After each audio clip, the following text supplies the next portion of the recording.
In the wake of tragic events like 9/11, parents are often left wondering, how do I talk to my kids about what happened? NBC5's Tom Garris joins us live in the studio now with some tips from the expert, Dr. Lewis First. And Tom, what did he have to tell you? Well, as you can imagine, that it's not an easy thing even for adults to wrap their heads around, let alone kids, right? Now, we see these stories all the time that are all too hard to watch. Shootings, natural disasters, you name it. Stories that we'll remember vividly even decades later. Those of us who remember 9/11 won't forget where we were on that infamous day. Everybody stopped work and went to the break room to watch the TVs. Third grade, certainly not really aware of what was going on. But for those who are young, No, I don't remember anything. My parents didn't want me to see the images on TV. They didn't want me to see any of the horrific things going on. they might not comprehend the gravity of the situation.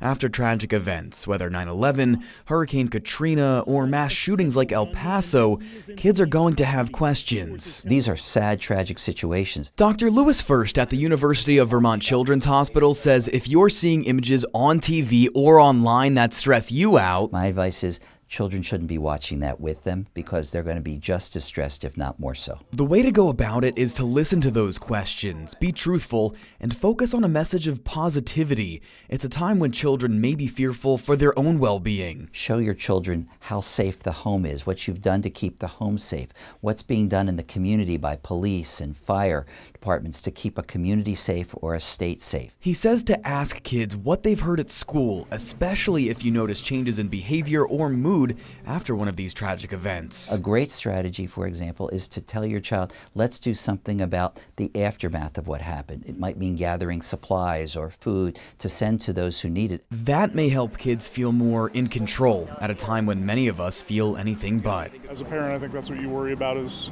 what questions is he going to ask and how am I going to field them? All right, on days like today, when we're looking back at one of these tragic events, Tom, how should parents go about starting the discussion, getting the discussion going? Yeah, well, Dr. First says to, again, answer any questions as kids have them, but to have a real focus on the progress that's been made since, what's now taking place to make sure it won't happen again, that the child's environment is as safe as it can possibly be.